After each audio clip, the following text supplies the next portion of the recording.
جب یقین بگڑ جاتے ہیں تو یقین کے بگاڑ سے اسباب کو اعمال پر مقدم کیا جاتا ہے.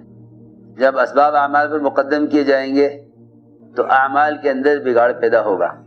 جب اعمال کو چھوڑا جائے گا اسباب کے لیے تو اللہ رب العزت زندگی کے تمام نقشوں میں اور تمام شکلوں میں بگاڑ کے فیصلے فرمائیں گے. اور جب اعمال کو مقدم کیا جائے گا اسباب پر تو اللہ رب العزت اعمال کی برکتوں کو اسباب میں ظاہر فرمائیں گے. اس لیے سارے اعمال کا مدار فرمایا گیا ہے کہ سارے اعمال کا مدار ایمان پر ہے. اللہ کے تمام اوامر میں سب سے بڑا امر، سب سے بڑا حکم اللہ پر ایمان لانا ہے کہ ایمان کے بغیر اللہ کے احکام اور اس کے اوامر پر استقامت نہیں ہو سکتی.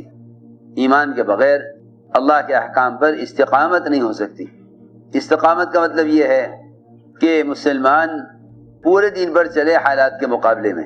یہ نہیں کہ حالات جتنے دین پر چلنے کی گنجائش اور اجازت دیں اتنے دین کو اختیار کر لے، باقی دین کو چھوڑ دے کہ اس کا دین ناقص ہو جائے گا. اس لیے کہ استقامت دین کے کسی ایک حکم پر جمنے کو نہیں کہتے بلکہ پورے دین پر چلنے کو استقامت کہتے ہیں. اللہ ہی نے فرمایا قرآن میں وَأَنِ اعْبُدُونِي هَذَا صِرَاطٌ مُسْتَقِيمٌ کہ تم میری عبادت کرو، یہ سیدھا راستہ ہے. اللہ کی کامل اطاعت کو صراط مستقیم کہتے ہیں. مسلمان اس زمانے میں یہ سوچتا ہے کہ زندگی کے تمام شعبوں میں، تجارت میں، زراعت میں، بیاہ اور شادیوں میں، شکل اور لباس میں، اپنی تمام ضروریات زندگی میں جس طرح چاہو زندگی گزارو، لیکن جھکنا اللہ ہی کے سامنے ہے. دنیا میں جس طرح چاہو زندگی گزارو مگر جھکنا اللہ ہی کے سامنے ہے. مسلمان یہ سمجھتا ہے کہ عبادت اللہ کے سامنے سر جھکانے کا نام ہے، حالانکہ ایسا نہیں ہے. ایمان نماز میں سر جھکانے کا نام نہیں ہے صرف، بلکہ زندگی کے تمام شعبوں میں اس کے دل کا جھکاؤ اللہ اور اللہ کے رسول کی طرف ہو، اس کو سر کے جھکانا کہتے ہیں.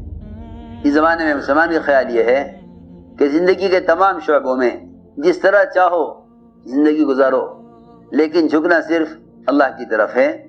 میرے دوستوں، بزرگوں، عزیزوں، سر کا جھکانا عبادت نہیں ہے صرف، بلکہ زندگی کے تمام شعبوں میں اللہ تعالیٰ کے احکام کا پابند ہو کر چلنا، اس کو عبادت کہتے ہیں. استقامت یہ نہیں ہے آدمی زندگی کے تمام شعبوں میں سے کسی ایک شعبے کا حکم پورا کر دے. اس آدمی کو استقامت نہیں ہے جو نماز کا تو اہتمام کرتا ہے لیکن حلال نہیں کماتا، کمائی کے نقشے حرام لیے بیٹھا ہے.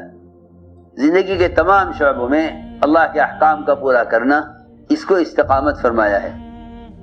امام غزالی فرماتے ہیں 10 چیزیں عبادت ہیں: نماز، روزہ، حج، زکوٰۃ، ذکر، تلاوت، دعوت الی اللہ کی محنت اور تجارت اور پڑوسیوں کے حقوق اور سنت کا اہتمام.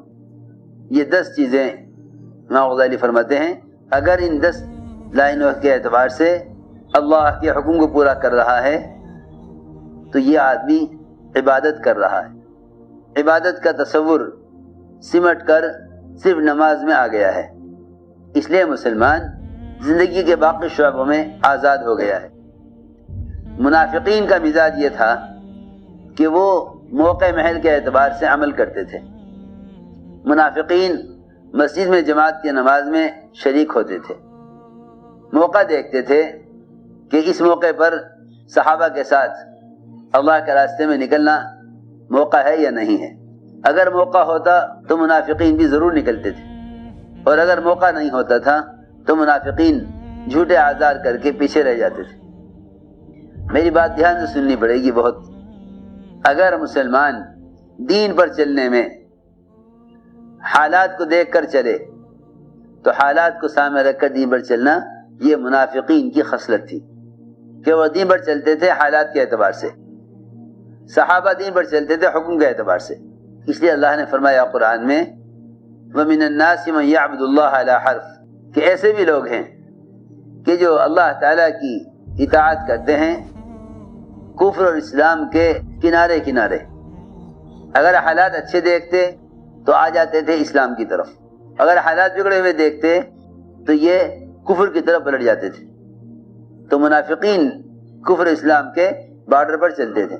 بارڈر پر چلنے والی قسم وہ ہے جو یوں کہتی ہے کہ صرف فرائض پورے ہو جائیں بس یہ کافی ہے اسلام کے لیے۔ اس زمانے مسلمان کہتا ہے صرف فرائض پورے ہو جائیں یہ اسلام کے لیے کافی ہے، حالانکہ فرائض تو اسلام میں داخل ہونے کی شرائط ہیں کہ جب کسی کو اسلام کی طرف دعوت دی جاتی اس کو بتلایا جاتا تھا کہ تمہارے اسلام میں داخل ہونے کے لیے یہ شرط ہے کہ تمہیں نماز پڑھنی ہوگی، روزے رکھنے ہوں گے، مال کی زکوٰۃ ادا کرنی ہوگی، بیت اللہ کا حج کرنا ہوگا، اور سب سے پہلی بات یہ کہ شہادتین کی گواہی دینی ہوگی، کیونکہ فرمایا حدیث میں اسلام کی بنیاد 5 چیزیں ہیں۔ یہ تو اسلام کی بنیاد ہیں، پھر اسلام کیا ہے؟ اسلام کا تعارف اور اسلام کی پہچان اور اسلام کا کمال وہ اتباع سنت میں ہے۔ صرف فرائض تک اسلام کو محدود سمجھنا یہ گویا اسلام کی بنیاد تک اسلام کو محدود کرنا ہے، ایسا نہیں ہے، بلکہ آپ جانتے ہیں کہ بنیاد ہوتی ہے، بنیاد پر عمارت ہوتی ہے۔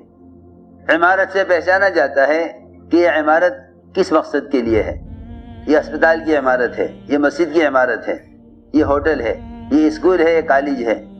بنیاد نظر نہیں آتی بلکہ عمارت نظر آتی ہے۔ اسلام کا تعارف وہ اتباع سنت سے ہوگا۔ صرف فرائض پر عمل کر کے مسلمان یہ سمجھے کہ دین کامل ہو گیا ہے، ایسا نہیں ہے۔ میں عرض کر چکا امام غزالی کی بات، فرماتے ہیں کہ 10 چیزیں عبادت ہیں۔ ایک بات اور سننا غور سے، عبادت کہتے ہیں اللہ تعالیٰ کی کامل اطاعت کرنے کو، اور اطاعت یہ اللہ کا حق ہے، ایسا حق ہے نہ اللہ کے غیر کی اطاعت ہو سکتی ہے نہ اللہ کے غیر کی عبادت ہو سکتی ہے، ایسا حق ہے نہ اللہ کے غیر کی اطاعت ہو سکتی ہے نہ اللہ کے غیر کی عبادت ہو سکتی ہے۔